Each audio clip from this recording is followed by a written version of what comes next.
Hello YouTube, this is Travis Dunn with MDL, and this is our discussion about Star Wars and the recent Star Wars news. Obviously, this is the video that I've been talking about in the last couple of my vlogs. We attempted to do this about a week ago, and unfortunately, didn't record so well. Technical errors. Technical difficulties. So, as I said, my name is Travis Dunn. I'm here with my very close friend and confidant, Doc Smith. I will fair warn you, it's about midnight on a Wednesday, and so if either one of us start yawning or whatnot, don't be highly surprised to see that. It's pretty late, so. All right. So, as part of the discussion, I guess we finally get to see the digital release of the Star Wars movies. Which, to be honest, I don't know why it hadn't happened before now.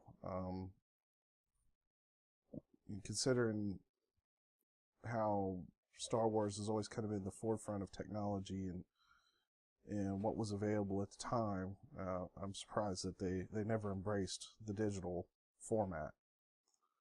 But unfortunately, the versions that we got in digital were not in its original theatrical form.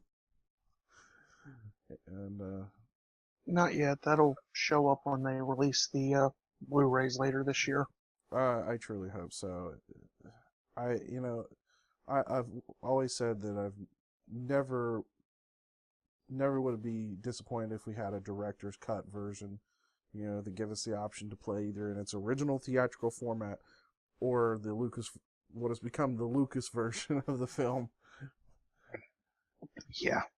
And, most people, I personally have never bought any DVD or Blu-ray version because of that. I want it in its original theatrical version. To me, especially, there were some parts, don't get me wrong, that looked better and could have been improved. It was fine, but some of the stuff they added in was just really stupid. And everybody makes the joke about who shot first in the Han Solo scene. Damn it, Han shot first. Period. End of story. Han was a scoundrel. Why wouldn't he have shot first? So, like I said, it'll be interesting to see how well those sell. I personally, like I said, I will not be buying any type of recent format version of those films until the original theatrical version is available to watch. So, anyway, the Star Wars celebration. It's been over a week now since that went on, and we got to see obviously a lot of Star Wars news. In fact, it was really a ton of Star Wars news.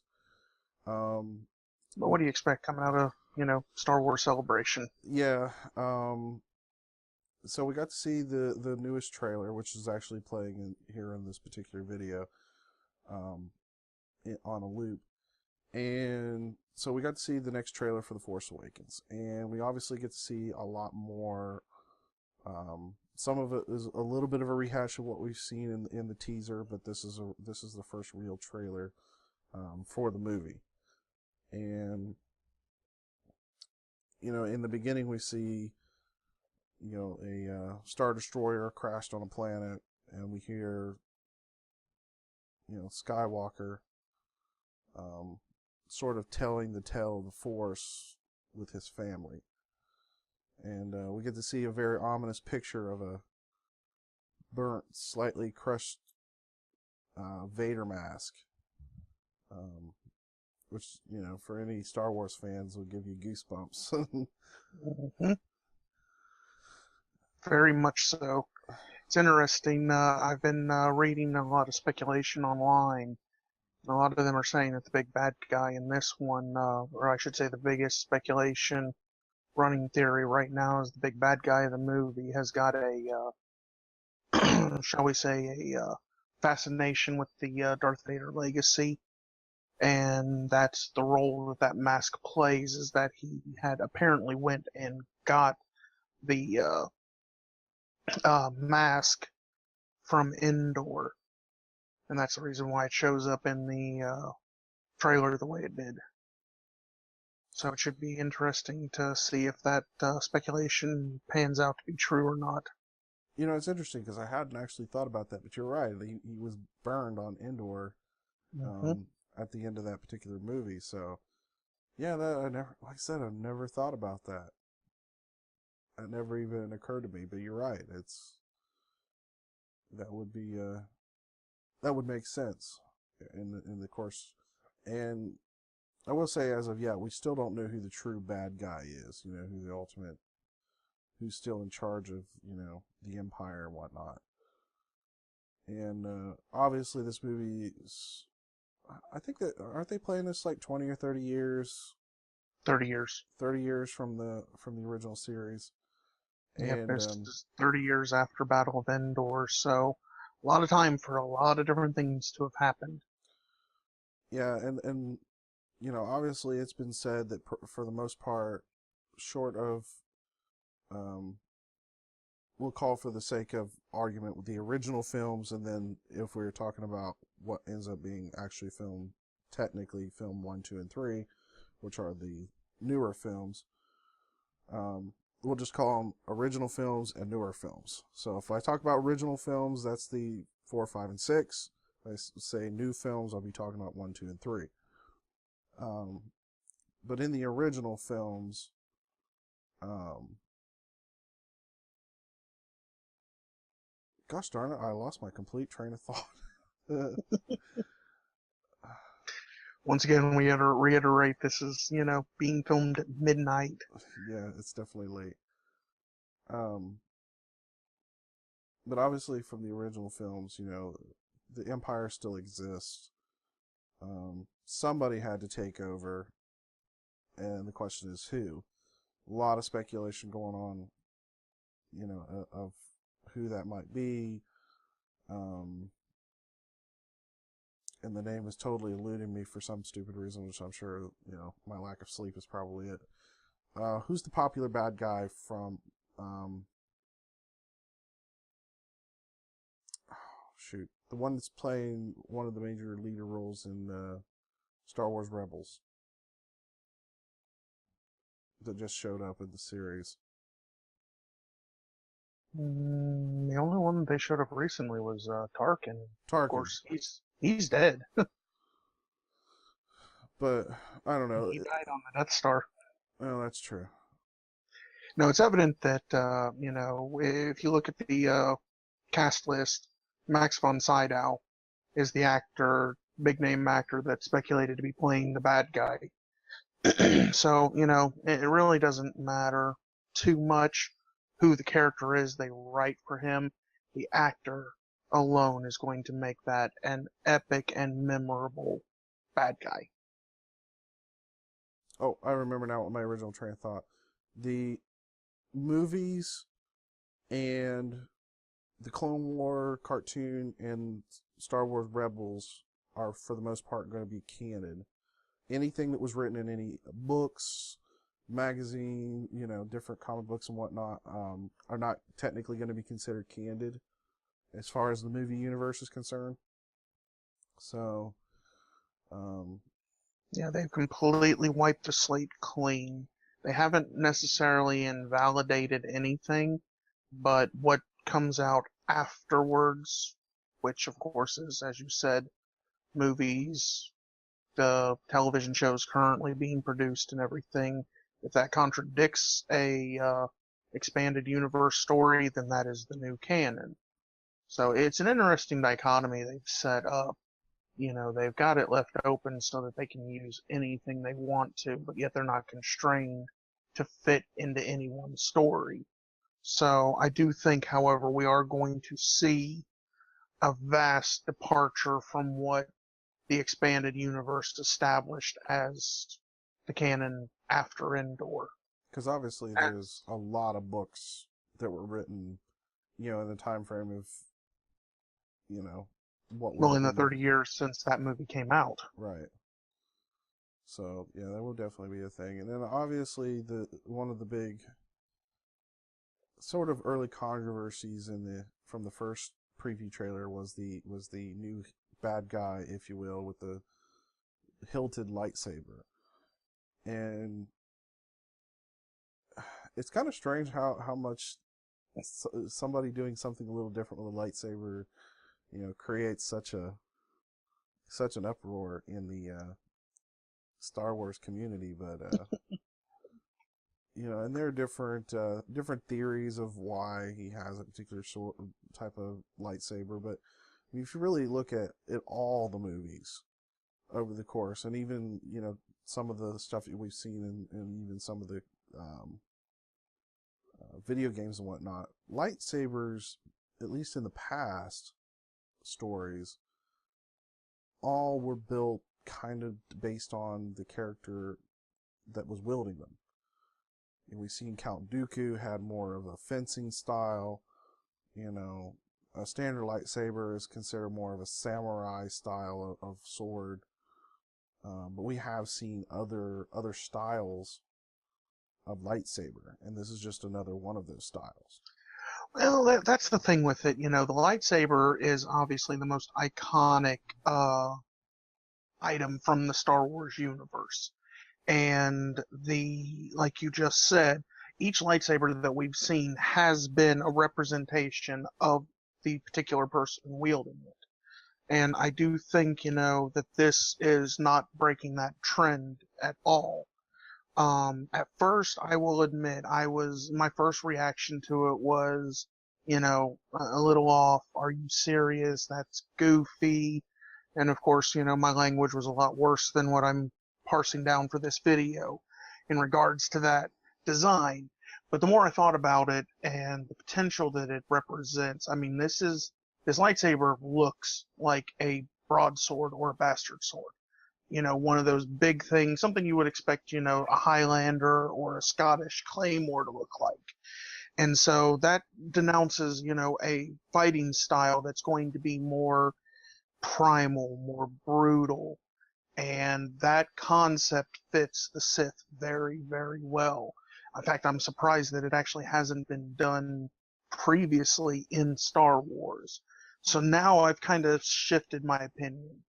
I think that this represents, a very interesting direction for this character to go into, and I hope they actually do go that route with it. Well, and I think in the course of both early stories and late stories, unfortunately where we sort of see in the Star Wars universe in the beginning is more of a hand-me-down lightsaber. It's only when you look into some of the early days of the Jedi stories do we get into how lightsabers, they built their own lightsabers from scratch and chose the style of lightsaber. And and we'll get into discussion here shortly when we talk about Star Wars Rebels about Ezra's lightsaber and the choice that he made. But it is a different lightsaber, and there have been different theories about whether or not it's what they call an unstable crystal sword, which is in theory one of the reasons why it kind of like bends from the side, because of the instability of the crystal. All of that would make perfect sense in every respect. But I agree with you. To me, it appears a very broadsword, very, He-Man type of sword, and I don't have any problem with it. It was something different. It definitely surprised me when I first saw it, but I can't say that I had any, some of the feelings that some of the other Star Wars fans have had for it.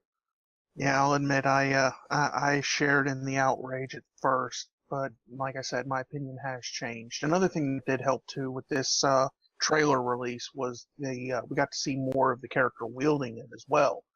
In the first trailer, we saw his back and it was covered with his robe, so we didn't see much detail. In this one, though, we got to see, at least his face and some of his, chest and upper body.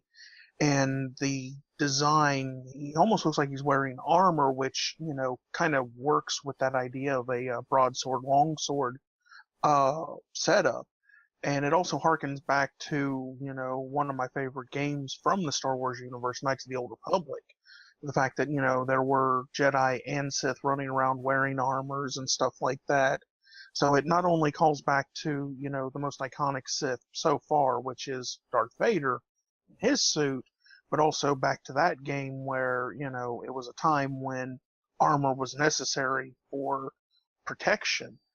And altogether, the whole design, both the suit and the lightsaber, I do think this is going to be a Sith that is going to never replace Darth Vader, but definitely challenge him for most badass. And you can see in the new video that how he swings the lightsaber looks very macho, broadswordy style, and that you're right, in that sort of Highlander Scottish form. And so I think it fits, and I think it is the direction that they were going with that particular character. And you're right, it does look badass. And so I don't know. We'll see how more trailers progress, and eventually obviously see the movie. And but like I said, I thought it looked kind of cool. It was different, and I definitely give them credit for doing something that we haven't seen directly in any of the Star Wars universe. So we obviously get to see a little more of the Millennium Falcon in this particular video, which, that was the first question when the whole even concept of, a new Star Wars series, and, was the Millennium Falcon going to be in it? And, that was in the very first trailer. That's what we got to see. We got to see the Falcon. And it's become such an iconic ship in the Star Wars series. And you and I have talked, it's kind of a one of a kind. And I would think after what happened in the original movies, that they probably had to hide it or park it somewhere, because it's not like an X-wing fighter. It definitely stuck out like a sore thumb. Yeah. Um, And it seems as if that running theory, holds some water, because when we do see it, it does look like it has seen better days. And it's actually funny. One of the points that has been noticed is the radar dish on the Falcon in this trailer is distinctly different than the one we saw in the original trilogy. And of course, if you remember in Return of the Jedi, when Lando's making the Death Star run, he kind of knocks off the radar dish, making the run into the Death Star superstructure.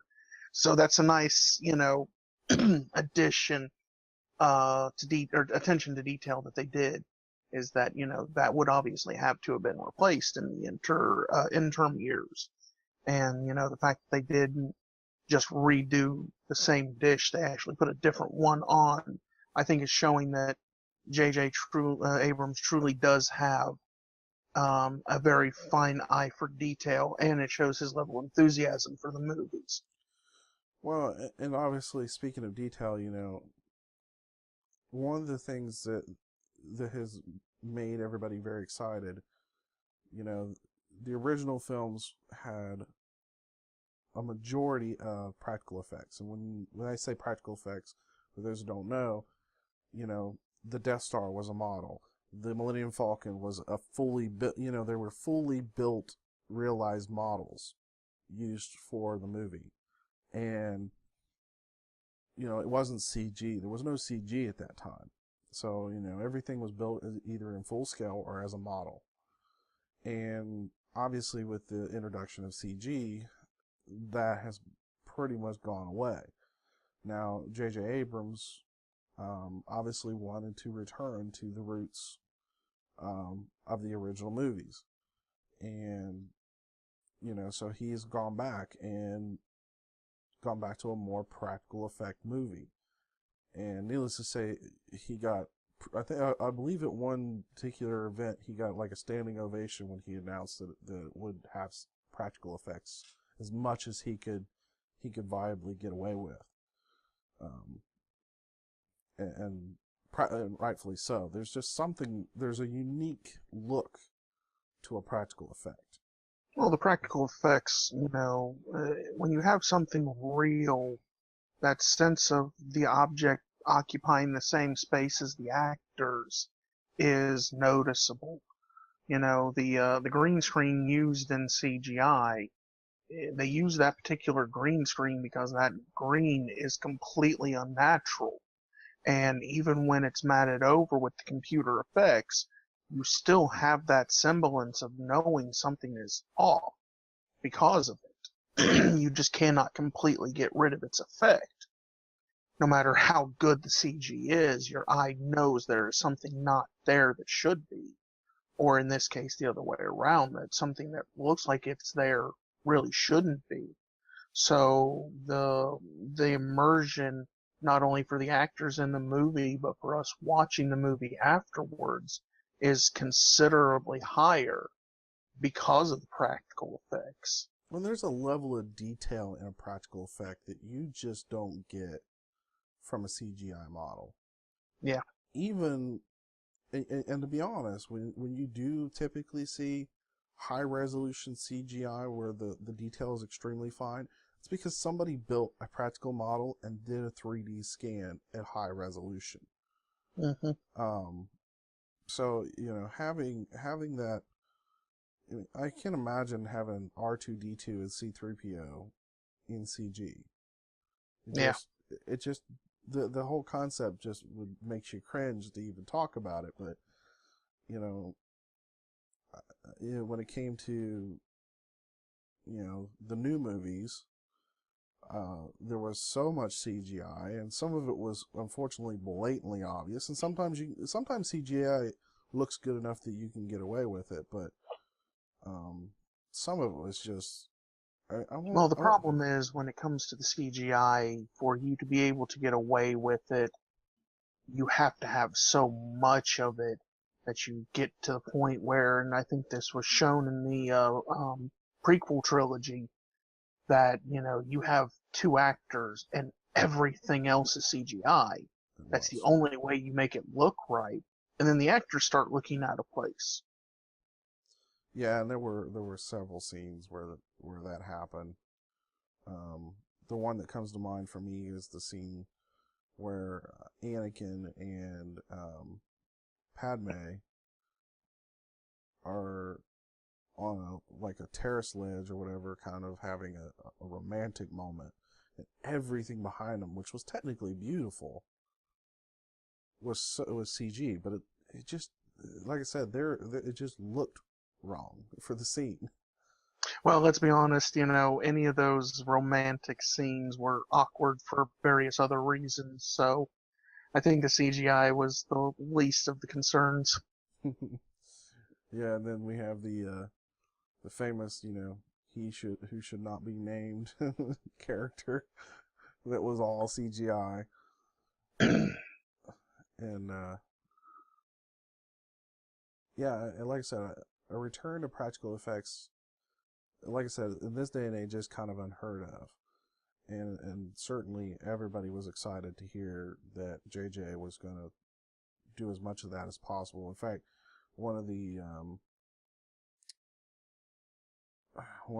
things that they did for I think it was UNICEF, wasn't it, that they were doing?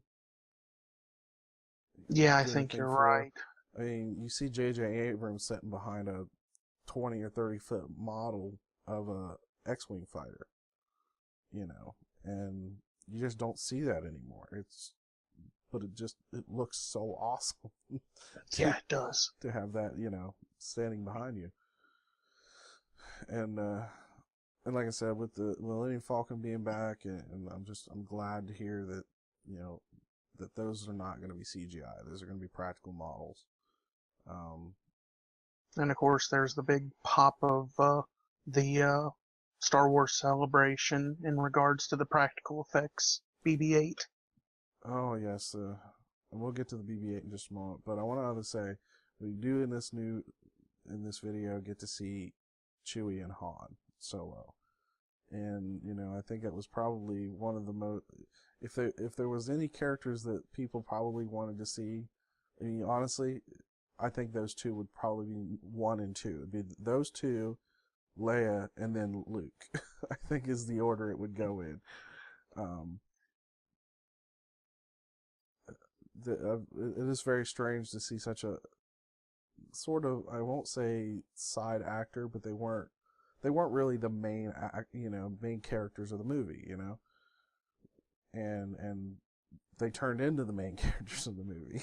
Well, Han Solo was. I mean, realistically, with the original trilogy, you could not have the original trilogy without Han, Luke, and Leia. Those are the originals. Those are the primaries. But to an extent, Chewie was that side character, though, that did grow beyond side character status. Chewie was also kind of like, well, you had R2-D2 and you had C-3PO. Chewie was Han's C-3PO. Yeah. He was his comic relief, if you will. And yeah, it was that waiting to the end of that trailer to present Han and Chewie, which is the first, image of Han and Chewie we've got to see from the new movie. Yeah, that produced a very big pop. We talked about the Star Wars Celebration, and so with that, we got to see up close the newest version of the Stormtrooper armor, and it's had some mixed reviews. I think it looks good. I don't think, to me, they cleaned up a few things. They did make it look a little bit more modern, which, from 30 years of difference, there should be some changes. But I don't think it deviates in such a way that makes that you can't look at it and go, that's a stormtrooper. You know what I mean? Yeah. Yeah, I mean, I feel the same way, you first look at it, it's Stormtrooper armor. Yeah, they smoothed out a few lines and, cleaned it up a bit, but you look at it, that's a Stormtrooper. And I like the new design. My only gripe about it is that it looks, if you look at the 3 main suits of armor, you look at the Stormtrooper, the Clone Trooper from the prequel trilogy, and then this new Stormtrooper armor, it looks out of place. At least chronology. It looks like it should be in between the Stormtrooper design and the Clone Trooper design, to me, instead of being at the tail end of it. So but that's a minor gripe because they did put so much detail into having so many of the visual cues from the Stormtrooper armor being the same. It's a detail it's a gripe I can overlook. And to me, this seems like there is more detail, more to look at in this new armor. I mean, I notice all the little slits and where all the seams are, and I just don't. When I think about the original armor that you saw in the movie, I don't remember seeing as much of that wonderful armor detail. You know what I mean? Mm-hmm. You can see in the video where there's like little indentations up in the face, and there's, like I said, there's little seams and sort of button type, like almost like white rivets and things like that in the armor that just, those fine details I really appreciate in that armor. I mean, and I saw a video actually. There is a company that is authorized through the films, and you can buy it in different forms. They have, you can buy just the helmet. You can buy the full suit of armor, and they have 2 versions of it. One is in fiberglass, and the other one is in injection molding. The injection molding, I think, is the less expensive version, but if you want the full on, The fiberglass is supposed to be a little bit more resistant, whereas the injected molded plastic is a little bit lighter Yeah, it's a little and more a little bit more costumey. flimsy. But yeah, the fiberglass is basically you could put it up on a mannequin and display it. You know. I actually got to watch the same video you're talking about, and yeah, I mean, one of the cool things is that they did state that either one you get though is going to be of a certain level of quality that will look good either on display or being worn. Obviously, the fiberglass one is going to have a little bit better detail, going to have a little bit more shall we say, heft to it, so it's going to be able to withstand a little bit more. Both of them, though, are of incredible detail, and it's really cool to see them. You know, it, everybody knows how popular the 501st cosplay group has gotten, and how much work that those guys go into to make their armors. So to see a company actually licensed to do this for that community is truly amazing to witness. Now, one thing we don't get to see in the stage version, which is the video that is playing currently, is the new chromed stormtrooper, whose armor is a little bit different, but obviously he's chrome, and we see it in the preview trailer for the Force Awakens. But been a lot of speculation of who that character might be, and I have a feeling it's going to be more of an Imperial Guard or an Inquisitor type of character, or some form of if you want to call it the Marine version of a stormtrooper. Yeah, I definitely think that that's going to. I've tried doing some research into who that stormtrooper group could be, and I do believe that you're right. That is going to be, a step above the standard stormtrooper. But I'm really excited to see, what backstory they actually come out for that character, and if it's a single character, or if it's going to be, a group of individuals with that upgraded armor. I kind of wonder if it's going to be this movie series Boba Fett, in a way. It could be. But yeah, it'd be interesting to see, and you can definitely tell even in the preview trailer that that particular version of that armor with that very chrome plated finish is definitely not a cheap finish. They Yeah. definitely spent some money having that done. But we saw in the Star Wars Celebration video, some of the several actors up on stage, and you know, we saw the actor that played C-3PO, and it hadn't really occurred to me, but he they make mention of it, that he is the only one to play in all six now upcoming seventh movie, to play in all the movies. Mm-hmm. But that C-3PO character is just such a beloved character. It's kind of like R2-D2. You just can't have one without the other. Just like Han wouldn't be the Han without Chewie. And Yeah, they are definitely two characters that have become iconic to the Star Wars franchise. but it's very funny. You look at him then, and you look at him now. He has aged a whole lot better than some of the original actors of and you think about it, he's the one that you don't see in his real his real face or whatever, but he's a man that has aged very well. Yeah. Mark Hamill, who doesn't look bad for his age, but Mark's a little grayer and a little, his face is starting to show a little bit, but he's definitely gained a few pounds, and we can all kind of relate to that. It was kind of weird though with Carrie Fisher. It was like her voice, for some reason, is just very hoarse, and I don't know if there was a reason for that, or if that's just the way her voice sounds. Obviously, we haven't seen her in anything in quite a few years. she did make the joke that you will not see her in the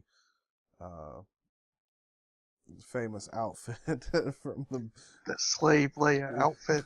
that she would never wear that outfit ever again. Um, and everybody got a big chuckle out of that, but yeah, and then obviously the character or the actor that played Chewie, he comes out with probably one of the most badass canes that you could have, which was a lightsaber, a green one at that, one of my favorite colors.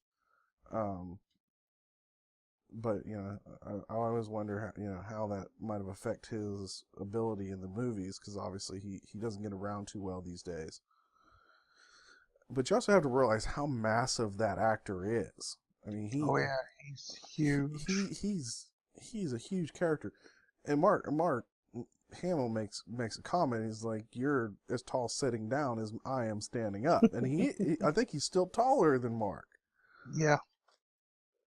But I forget how tall Peter Mayhew is, but I think he's close to it if he doesn't top 7 feet. I would say he's got to be somewhere at least 6'10" to 7'1", 7'2", or something like that. And you're better with some of these actors' names, so I apologize for the Star Wars fans if I don't remember the names off the top of my head. So, but even with Mark Hamill, I mean, honestly, we haven't. He's been doing almost nothing but voice acting since the Star Wars movies, and some people may not know this, but if you've played any of the more recent Batman video games or watched any of the Batman cartoons, he has played Joker. And probably to me has probably the best Joker voice of all time. Oh yeah. He's got to be he's got to be my favorite version of the Joker. And it'll be definitely interesting to see what, and I'm interested. One of the things I'm very interested in, obviously they brought all the actors from the original movie back into the fold, if you will, for this one. What their role will be, and I think most of it's probably going to be more of a passing of the guard. Mark Hamill's probably going to be the Obi-Wan Kenobi type of character. But it'll be interesting to see their roles in the new series.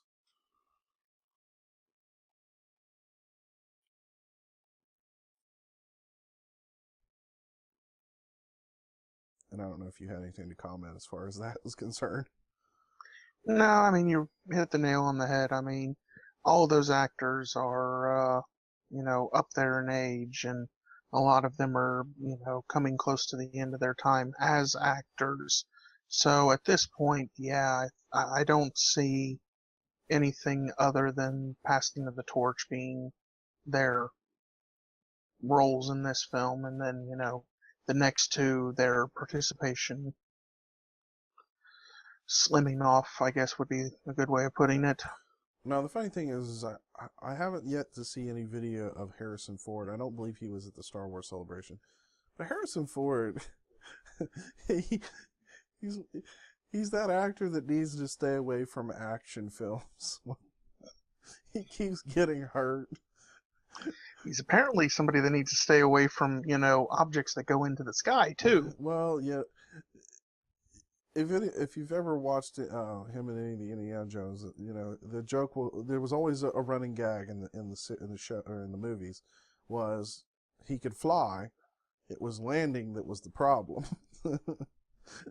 And if anybody hasn't watched the news in recent months, he did something, I believe, to his ankle while taping the movie, and I believe he broke it. That's right, he broke it. But I believe he hurt himself in the last Indiana Jones movie that he did. But he also was recently in a plane crash. And certainly the jokes were flying, as far as, like I said, the old running gag in the Indiana Jones movies about him flying. But yeah, like I said, he was the only actor we didn't that I didn't see in any of the Star Wars Celebration videos that I watched. Well, unfortunately, for whatever reason, Harrison Ford has a predilection for staying away from the Star Wars side of his career. And of course, it was a big worry that when they announced they were getting the old crew back for this movie, that he wasn't going to join up because for whatever reason, he has just never accepted the Han Solo character. He has no problem with Indiana Jones and the fandom that comes from it, but he absolutely seems to loathe Harrison or Han Solo. And in fact, in the 30 years, I think it's one Celebration Star Wars event that he went to. And so it's not surprising that he wasn't there for this one. Well, and for him as an actor, he had a difficult time coming out of Star Wars. With the exception of the Indiana Jones movies, there for a while, it was he was, for whatever reason, and I never understood. All the actors, I think, had similar issues with trying to get other roles, but for whatever reason, I don't know if it was, I don't think I think back then the mentality was a little different than it is now. Back then, when you got into when you've had that major blockbuster multiple movie role, everybody thinks that you're too expensive or whatever to do other movies, and I have a feeling that I could be wrong. Maybe that was it. Maybe it was something else. But there was a bad mantra after these guys did the Star Wars movies about getting roles for other movies. Yeah, but I mean, you've already mentioned it once, the fact that, Carrie Fisher and Mark Hamill, other than voice acting, really wasn't in a whole lot after Star Wars. And whether it was, lack of attempting to get those parts or just being unable to land them or whatnot, whereas Harrison Ford is the only one from the series that did have an acting career, and we did see in other movies after Star Wars. But it So, was most of those were well after Star Wars. but still, why do you shun the one thing that you are, arguably one of the most popular movies ever? There's something else behind it, and it's a story that we'll probably never know. That'll probably stay between him and George Lucas and be nothing more than fan speculation on what the true reasoning behind it is. So the last thing that we will discuss of the video here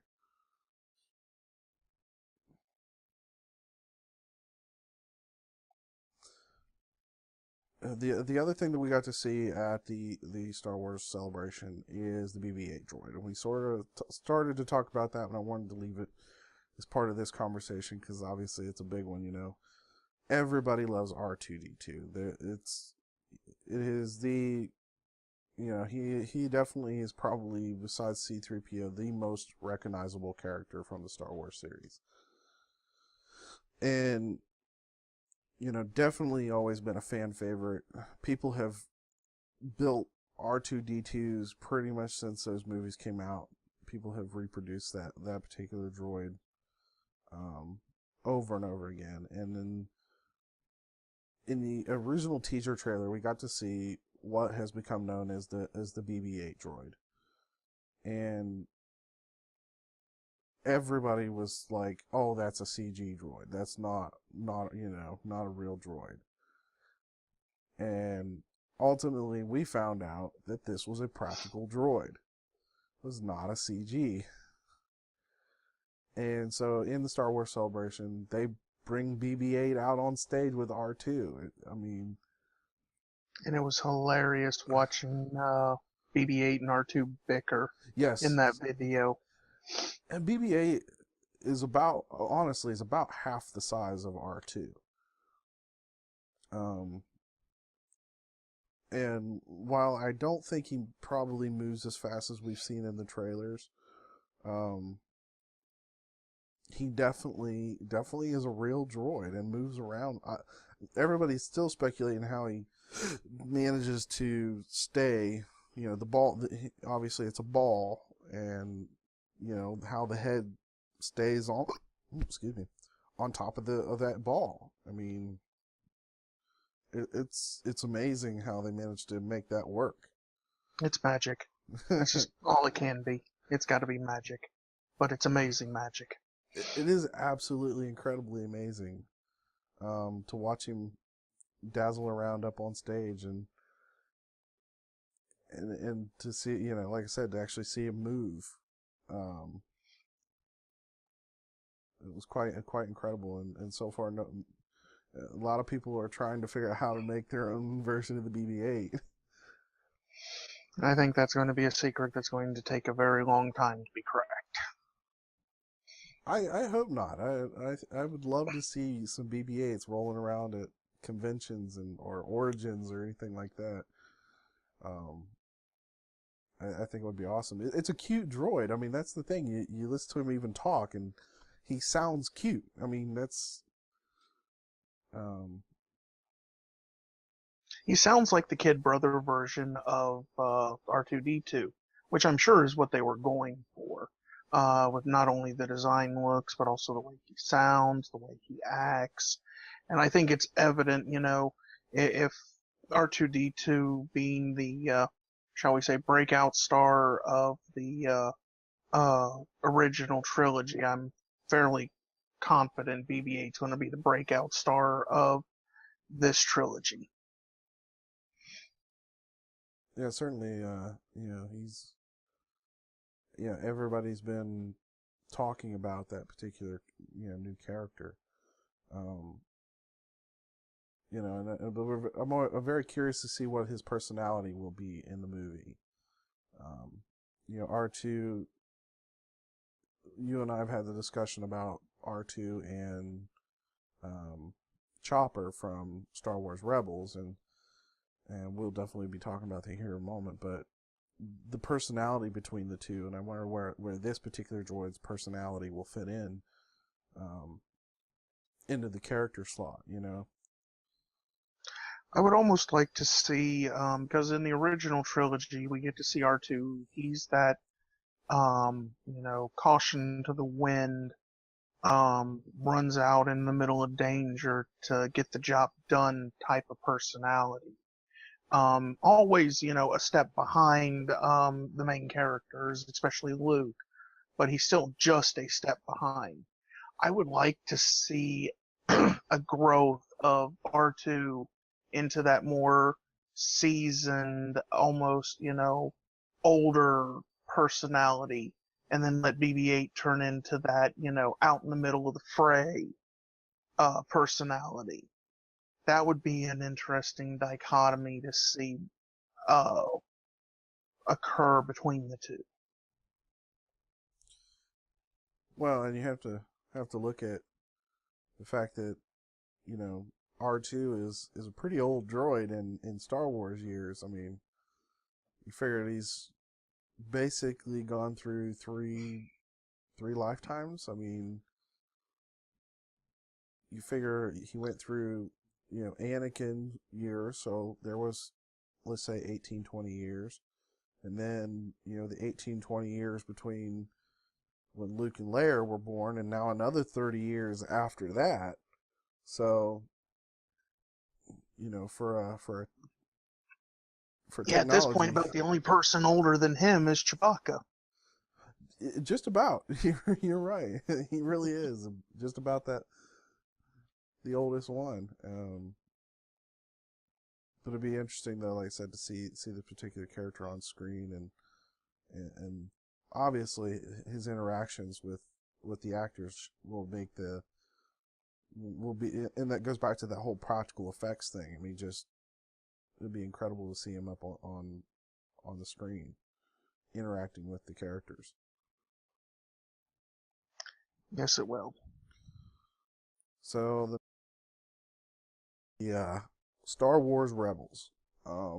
This is the cartoon series that's been playing on Nickelodeon, and just like Star Wars Clone Wars, I've highly enjoyed this series.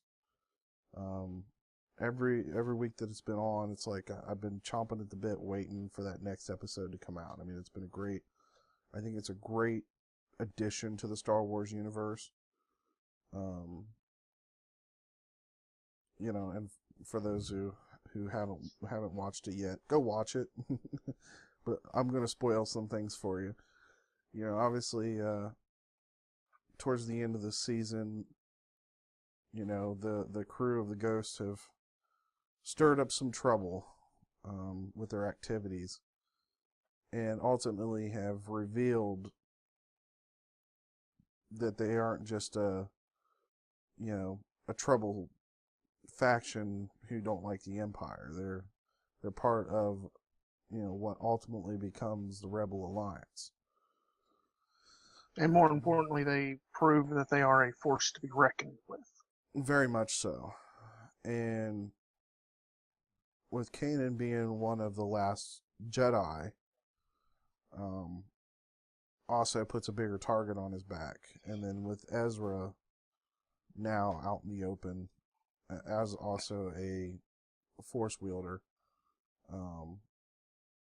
has definitely changed the dynamic of the series. And so we got to see the trailer for season 2, and let me say, everybody that has been seriously into the show has been chomping at the bit. They cannot wait until next season. I happen to be one of them. Oh yeah, it is going to be phenomenal. I will admit Star Wars Rebels started out a little slow. I wasn't sure exactly the direction they were going to go. I mean, we knew that they were going to be part of the beginning of what become the Rebel Alliance, but it really, the second half of that first season really pumped up the pace, and we got to even see some familiar characters from the Star Wars series. And for those who don't know, this takes place basically after 3 but before 4.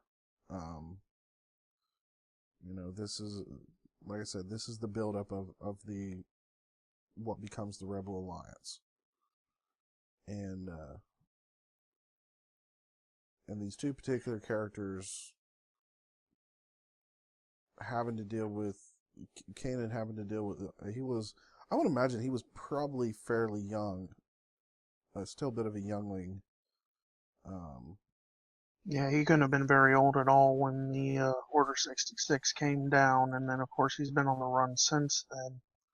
Yeah, and stayed under the radar of the Empire, and then one of the things that just, it was kind of one of those things that everybody kind of had speculated who Fulcrum was in the series. But we do find out at the end of season 1 that Ahsoka Tano, from the Clone Wars cartoon, ends up being Fulcrum.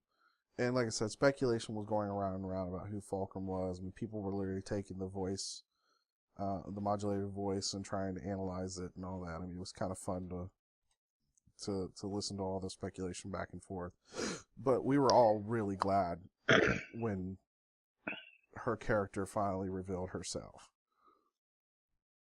And the fact that it was Ahsoka. Yeah, I mean, and for those who aren't quite familiar with that, Ahsoka was the Padawan of Anakin, which ultimately becomes Darth Vader. At a certain point in the series, she gets accused by the Jedi Order for something she didn't do, and it left a very nasty taste in her mouth when it was all said and done, even though she was exonerated for it. And she ultimately made the decision to leave the Order.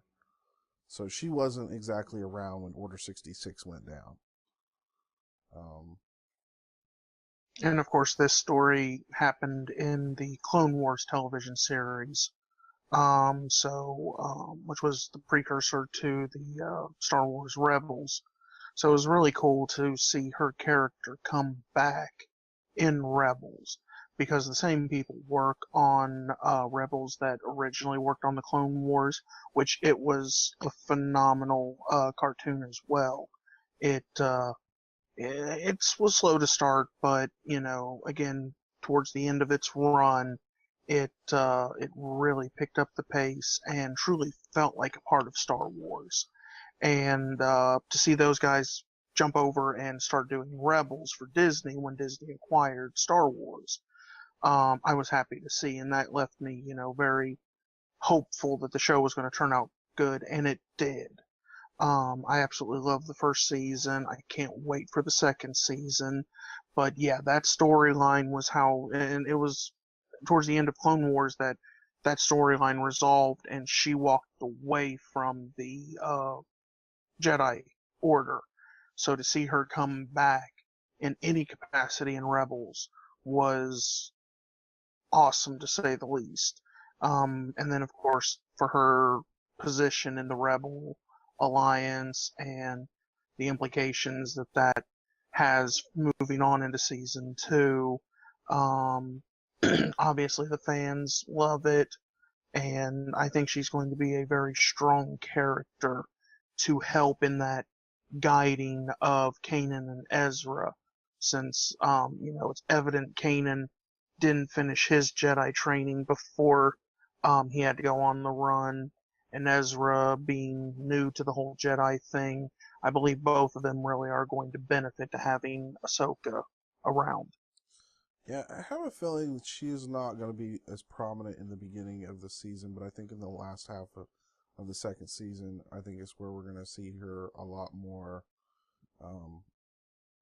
Because obviously they have just sort of revealed the Rebel Alliance, which was ended up being them rescuing Kanan from the Empire, and this was the same episode, obviously, that Ahsoka made her return. But they definitely put the feeling of two Jedis against the Empire in this preview trailer. So that's why I think that's what we do see from her is probably going to be later in the season. I have a feeling that her presence is going to be the good guy analog to Darth Vader's presence. Obviously, that being the other big point of the trailer is that Vader is now a has a bigger interest in the crew of the Ghost. And I think, like I said, she's going to be the good guy analog to that. She's kind of going to be the good guy overseeing them, whereas Vader's going to be the big bad guy overseeing the hunt for them. And I think you're right. I think both of them are going to have smaller roles in the beginning of the season, but as it gets towards the middle and end, their roles are going to become more predominant. I hope that at the end of the season, and this gets hinted at the in the trailer, that there's going to be a massive fight between our hero Jedi and Darth Vader, of course Ezra and Kanan. I hope that because in the trailer it looks as if Vader easily outdoes both of our hero Jedi, almost without effort. And I really hope that the way it plays out is that Ahsoka winds up being what comes and saves our hero Jedi from Vader. Obviously, we know that Vader isn't going to fall or anything, but that doesn't mean he can't be defeated. And it would be no better poetic justice than to have Ahsoka be the one that defeats him and saves our hero Jedi.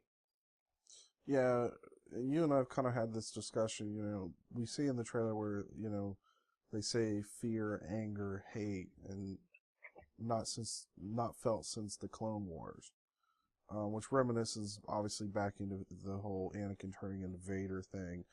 But you and I have had the discussion. While we'd love to see the fight between Ahsoka and Vader, you and I are both concerned that it would end one way. You're right. She would, if it comes down to it, and like you said, we do see this in the preview where Vader is basically kicking their ass. She would sacrifice herself to save them. but that's not what I would want to see. I would want to see her kick his ass. That's not. I mean, not necessarily kill him, because I don't think even if she knew, if and that's the thing, we don't know if she knows that Vader was Anakin. But I think if she knew or knows that Vader is Anakin, I don't know that she could kill him. Well, unfortunately, as much as I agree with you that I wouldn't want to see Ahsoka get defeated, unfortunately, and it's evident in the Star Wars universe, they have these tropes that, reoccur over and over again. The original trilogy, you have Obi-Wan is the original master to Luke. Obi-Wan falls to Darth Vader, which is what catapults Luke into becoming the Jedi that he needs to be. Then you see that echoed again in the prequel trilogy with Anakin being found by Qui-Gon, whom obviously has his own Padawan, Obi-Wan. And it's Qui-Gon's fall from that master position that allows the setup to happen to allow Anakin's story to occur. So it wouldn't surprise me if that's not the route that they went with this. The fact that, because I've seen it speculated before that for Ezra to be able to follow in this kind of mold, if you will, to become a Jedi, Kanan would have to end up falling. But it's evident that he's intended to be one of the main characters of this story throughout. And so that would permit Ahsoka to take up that responsibility, and it would be her fall that would allow both Ezra and Kanan to grow into the roles that they needed to grow into. And as we've seen in the past, just because a Jedi falls doesn't mean that's the end of their story. I mean, obviously, Obi-Wan has quite a great deal of involvement in Luke's story, even after his defeat at the hands of Vader. But I would love to see, Ahsoka truly kick Vader's ass, before her fall. But I believe you're right. I don't think she would, even if she does either know or find out. I don't think she would be able to kill Vader. And like I said before, it's pretty evident that Vader doesn't die in this show. So it'll be interesting to see which route they end up going. Well, I think as far as, because there have been many times where Vader has been defeated and he managed to escape and fight another day, and I'm kind of hoping that's the situation we'll run into. But ultimately, we'll see what the series plays out. But you're right. There are certain traits in the Star Wars stories that always seem to follow suit. Though I wouldn't be disappointed if they decide to break that mold a little bit. But ultimately, we're just going to have to wait and see. The other thing we get to see in this preview trailer is the return of Captain Rex of the 501st. And the smile on my face, I ought to just kind of say it, but it's great to see him back. And apparently he's not alone. There's a few of them in the preview trailer, and he's obviously a much older man. He's got a beard and all that, and he makes the comment of I hope they bring something other than those things they call a stormtrooper or whatever. Yeah, it was great to see Rex come back. Again, for those that don't know, Rex was another character that was introduced in the Clone Wars. He was the commander of the clone trooper group that was assigned to Anakin and Ahsoka, the 501st. And we've talked about this, you and I have, about the fact that evidently not every clone trooper followed Order 66 at the end of the Clone Wars. And it's a story that they've put out there a couple of times in books and comics and stuff, but this will be the first time that it actually gets established in canon that there was a group of clone troopers that did not follow Order 66 and turn on the Jedi. And getting to see Rex back, yeah, again, like you said, just the amount of joy at seeing a beloved character return is awesome.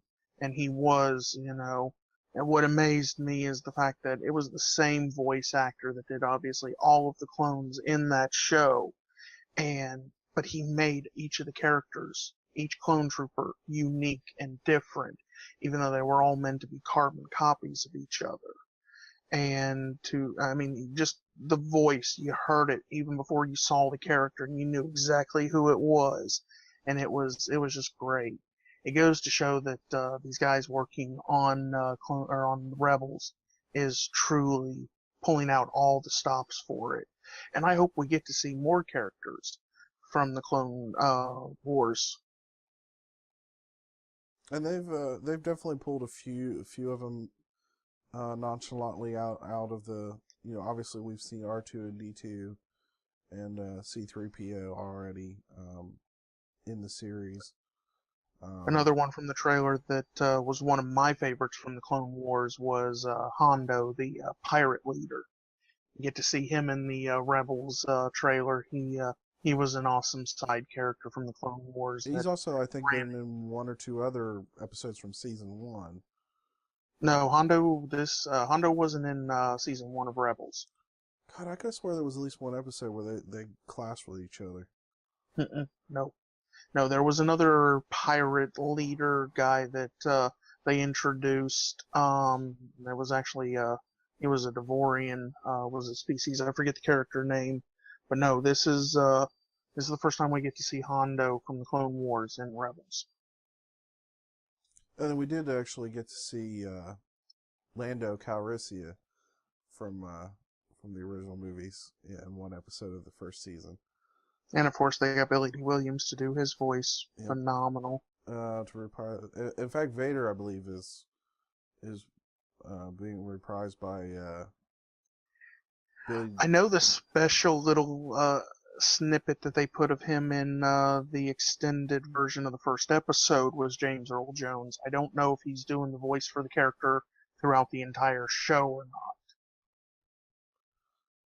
Yeah, I'm hoping it is, but it sort of sounds like it is, but I mean, you could be wrong. There are people who do a pretty good Vader. Let's be honest, there's people that have made careers emulating that character. It's kind of like Elvis impersonators. It's but yeah, just they definitely have done a real nice job of putting these little touches of characters that we've seen either from the movies or from the Clone Wars TV series, and it'll be very interesting to see how that progresses. Now, we had talked about the lightsaber and how lightsabers were kind of unique to the character. Excuse me. Ezra has probably one of the most interesting and somewhat controversial lightsabers from what I've seen. He has a basically like a stun blaster built in with his lightsaber, which I thought was pretty cool. You have kind of mixed feelings about it. But the scene there's a particular fight scene in which Kanan gets a hold of Ezra's lightsaber and is dual wielding. So he's using his lightsaber plus the Ezra's lightsaber, and he's sitting there kind of plow plow plow, you know what I mean, just kind of going back and forth between the stun pistol and the two lightsabers, and I thought it made for a very cool looking fight scene as far as but it also too as far as being hidden and being hard to deter. Nobody would really think of it as a lightsaber either. Yeah, my reservations towards it, stem from various Japanese RPG sources. The concept of the gun sword has never been one that I've really approved of, and this is merely the Star Wars equivalent to that. But in the context of this being at heart a kid's show, even though it's set in the Star Wars universe, which is obviously for adult fans, it is something that is at its heart meant to be a kid's show, and I can see where that is an appealing concept that the kids would love. And the fact that it's a stun blaster is another thing I have problems with. Why go through that effort if it's not going to be a full blaster? Again, though, kids show, I have to, make certain concessions. And ultimately, though, you are right. It was cool seeing Kanan not only, dual wielding the lightsabers, but then employing the little hidden tactic that Ezra built into his lightsaber, and using it to some very good effect against the Inquisitor. I still can't say that I can't say that I like the lightsaber design, but I will concede that I accept it for the context of the show. And we talked about, obviously BB-8, and we talked about R2 and C-3PO. Probably my favorite character so far in this whole series is Chopper. And enough to warrant pretty much an entire discussion about this. But he's such an awesome droid. I'd almost want him over R2, to be honest. I saw this interesting description of him, and it stuck with me. They were talking about the show before it came out, and they said that if R2-D2 from the original trilogy is the loyal dog, then Chopper's going to be the annoying cat. And it just stuck with me because that's the personality he has.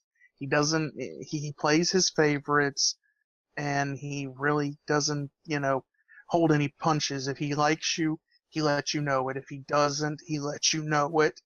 And he does have, despite being a character that has no lines of dialogue, he has shown the most personality out of everyone. And he is truly an awesome character. Every time he is in the scene, he steals the scene, bar none. Oh, absolutely. And kind of funny, there was a recent YouTube video where you see this Persian cat, and he's sitting on top of a coffee table, and he kind of nudges over like this glass and kind of looks over to his owner, and then just kind of like, hey, see what I'm doing, bitch? Until he knocks it off the coffee table. But just because it does it nonchalantly, like, like I don't really care what the hell you think. And there's actually a scene where there's another droid on the ship, and they're like, can we keep this one? And the next thing you know, Chopper kicks him out the out the airlock and drops him off in the middle of nowhere. And that's just what it reminds me of. He's just kind of like, you know what, screw you. Knocks the droid. Out the airlock. So.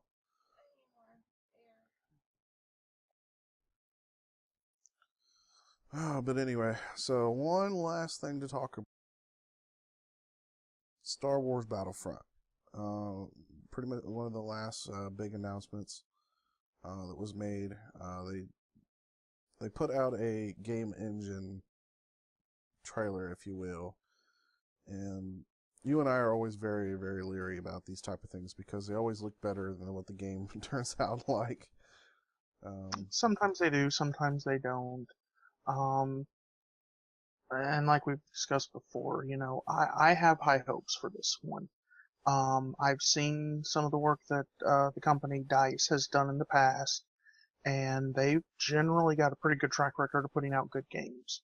So maybe this is just, pure optimism because it's a Star Wars game, and it's been, a fair amount of time since a good Star Wars game's come out. But I think the trailer looks phenomenal. If they can get the in-game engine to run, anywhere close to this trailer in live gameplay, then it's definitely going to be a beautiful looking game. The Battlefront series has been an interesting concept for the Star Wars universe. It's essentially, if anybody's familiar with the game Battlefield from EA, it's Battlefield in the Star Wars universe. It's a first-person shooter that allows you to pick different classes, and of course they're separated based upon elements from the Star Wars universe. Um, and it, I know in the previous games, they've done a good job of balancing the style of gameplay that the game is while keeping it grounded in the universe. With different clone troopers and stormtroopers making up the different classes for the Imperial side, and the Rebellion side's got the different rebel troopers for the different classes. And of course, Battlefield does a very good job of, and was one of the first games to seamlessly integrate the vehicle combat with the ground combat. And obviously, anybody that's played a Star Wars game, especially one that has been set on the ground, has wanted to just jump into a starfighter and do bombing runs on their enemies. And this is one of those games that allows you to do that. And who hasn't wanted to take a AT-AT into battle against a bunch of ground troops? And if they hold true to the previous games and let you explore those possibilities with this game, it's going to be an interesting romp at the very least. But like I said, I do have high hopes. Obviously, this was just almost a technical demo, if you will, and not an actual representation of what gameplay is going to look like. But I've got high hopes that it's going to turn out good. Well, I mean, ultimately, my biggest thing is, we have been burned on this before, but from I will say that I think Battlefield or Battlefront 2 was probably the most popular Star Wars game ever. It seems like most of the Star Wars games have all been kind of half baked, but in the end though, this is still going to be like a Call of Duty type of shooter, and how the other game elements that they put in, which recently and I thought there had been a preview that showed a little bit of a space battle, but apparently I went back and rewatched the video, and there are no space battles.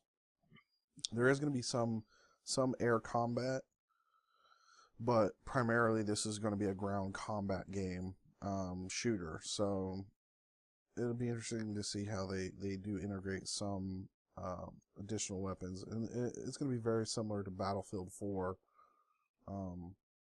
However, we have been told that destructibles will not be very prominent in the game as we see in Battlefield 4, which honestly kind of disappointed a lot of fans. A lot of fans were really hoping for the massive destructibles that we have in Battlefield 4. That's one of those things I can, take it or leave it. I've seen some games that have done that really well. I've seen some games that, have really dropped the ball with it. I remember back in the day, and this is going to age me, but the first game to truly have destructible environments, Red Faction. And since then the concept of destructible environments has been a sordid affair throughout gaming history since that point. Some have done good, some have done it bad. It's a point I could really, take it or leave it. I mean, as long as they do obviously it's a shooter, the shooting has to be done well. And if they can do that while giving it, the Star Wars skin, that'll be enough to get my interest. The destructible environments isn't really a deal breaker for me. Yeah, but you and I both have sort of a love-hate relationship with shooters, especially multiplayer. And that being said, too, this is going to be multiplayer only, no campaign. There is going to be up to 40 players on a map, which will be very interesting to see how that plays out as far as the overall size of the maps will need to be to handle 40 players. But that's another one of the things that the Battlefield series has always done very well, and that kind of goes back into what you said before about, not having space combat, but still having the starfighters and stuff in the game. The later Battlefield series games, the maps were huge, and in those you could jump into a fighter plane or an attack helicopter, and you still had room to, fly around and explore and get into combat with the enemy players that were in the same vehicles from their side. So, and they handled it really well. I don't know if they were able to get up to the 40 player number or not. So I will admit I've been out of that genre of game for a while, but that they did it well, and so the maps were huge. They're going to do the same thing with this one. They've got to, if nothing else, just for the sheer scale of what they're wanting to pull off. Not only for the number of players, but the starfighter combat involved too. And it kind of goes back to what I said before. They're not breaking the mold that much with the game that they know how to make. I mean, this is what DICE has been known for. This is what DICE originally got into the game doing. This is what they've done ever since then. So I think for the most part, they're going to have the core of it down. Now the question is whether or not they can actually make it more than just a Call of Duty or Battlefield clone. Which It's is going to definitely have to have something that makes it unique more than just being in the Star Wars universe to really get my attention and make me go out and buy it. Which is where games like Titanfall have shown itself as having unique combat, obviously weapon combinations, and I'm kind of hoping we see almost the same type of deal, especially because we are going to have some form of ship-to-ship combat. We're going to have, obviously mech type deals with the ATs and the walkers and whatnot. And like I said, I'm really hoping that there's going to be enough dynamics. And to be said, they have confirmed that this game will only have basically scenes or maps from the original movies. This will not have anything from the newer version of the movies. So, like the Battle for Endor, and things like that will all be portions of this game. They have said that they're one of the new locations that's going to be in the new movie. This is obviously going to be an earlier version of it. They have said that it's going to come out as a DLC sometime shortly after the game releases. Obviously, with the game coming out as close to the release of the movie, it would be a very missed opportunity if they didn't do something like that. And I'm almost certain it'll probably come, considering literally there's what a month shy like of a a month. day, shy of a day difference between the movie and the video game. So I imagine the first, I almost guarantee the first DLC will probably come out the day the movie comes out. That wouldn't surprise me. Now we'll do just a short discussion. There was one extra thing that was added on that we didn't talk about in our original discussion, but there is going to be another movie series known as Rogue One. We've only got a little bit of a sort of pre-story arc of. We know that it's going to be about a group of rogues that planned the stealing of the Death Star plans, and so we know that the time frame of which this particular side movie is going to be about. And this particular series, I guess, is going to be in between the new movies, candid movies that we already know about. So they're going to they're going to be spitting out a Star Wars movie almost every year for the next few years, which obviously makes Doc a very happy person. Makes any Star Wars fan a very happy person. And so it'll be interesting to see what they do with that. I think they could have probably even, to me, done a TV series. Well, I know that originally there was talk on what it was going to wind up being, and a television series, a live action television series, was slated. And then obviously a lot of that stuff went on hold and then got canceled with the acquisition of the Star Wars franchise from or by Disney. It would have been interesting, but to see that happen, obviously it's not going to at this stage. They've shifted that over to doing these standalone movies, but um, it it still is going to be interesting because it's going to allow them to tell these stories that normally wouldn't have got to be told. This first one being about the group of rebels that steal the Death Star plans. The interview that I saw pertaining to the reveal of this movie said that it was going to be a more gritty wartime style movie, which is something that we've not seen done in the Star Wars universe before. So, it's going to be interesting. And then there's rumors that, because this is going to be part of the anthology series, as they're calling it, of movies, there's rumors that another one of the standalone movies is going to be a standalone Boba Fett movie. Obviously, as popular a character as Boba Fett is, that could have, a whole lot of potential around it. And then the other rumor is that there's going to be a Yoda movie, that these alternate side stories, hold a lot of potential that, we might not have got to see elsewise. Certainly, I would say that from a fan standpoint, there's a desire for either one of those particular movies, whether it be Boba Fett or Yoda, but I want to say I'm leaning a little more towards it. If we're going to do another one, Boba Fett. That was a character I think should have had a more interesting past, and it's one of those we just don't.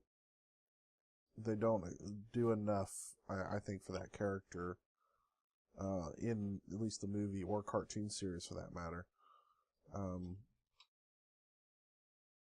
Yoda, I think, would be difficult because of his age. You know what I mean? To pick out, it kind of be one of those things like you couldn't, for a character that technically is 800 years old or 800 or 900 years old or something like that of that nature, to try to, you'd almost have to do like a mini series where you pick out these little mini adventures that Yoda went on, and and I imagine they would do his time, when Yoda was a youngling before he was the wise Yoda as we know it. I guess it'd be interesting to see Yoda walk into a bar, if that doesn't sound like a really bad joke. Yeah, that's sort of a very bad joke. Well, I mean, the end of the Clone Wars series, cartoon series, we get to see a major storyline involving Yoda, and this is like a 4 or 5 episode arc, and that one worked out. Granted, the format's a lot different, being a television show, but this is the Yoda that we know and love, the Yoda that is the wise Grand Master of the Jedi going on his own adventure, and it worked out really well. So I think that they still, despite the characters' unique points, they can still end up making an interesting story and put into a uh, hour and a half, 2 hour long movie form and still make it work.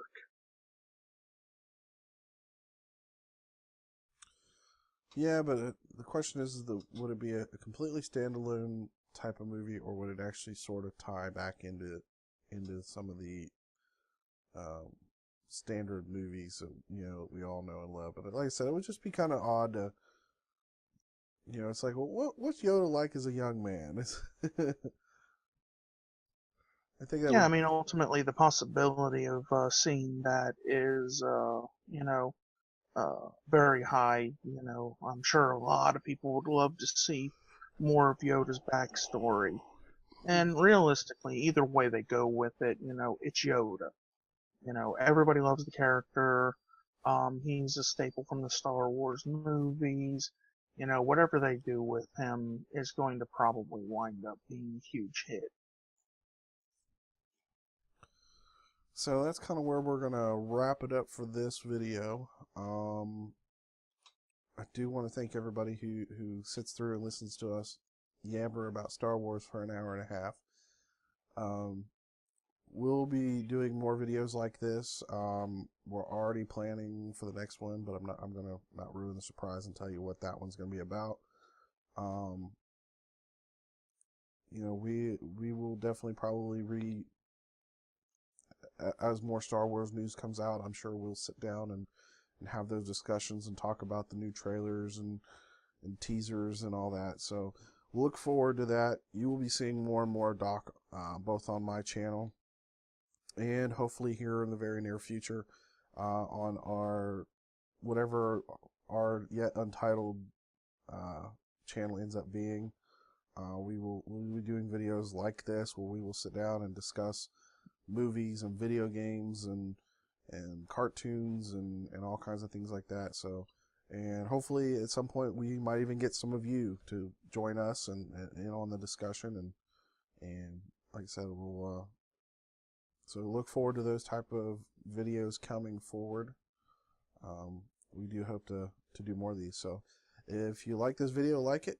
If you don't like it, don't like it. But we do hope you like it. Comment and let us know how you felt about it and anything you might want to see on the discussion board. So thank you for all watching and have a great day.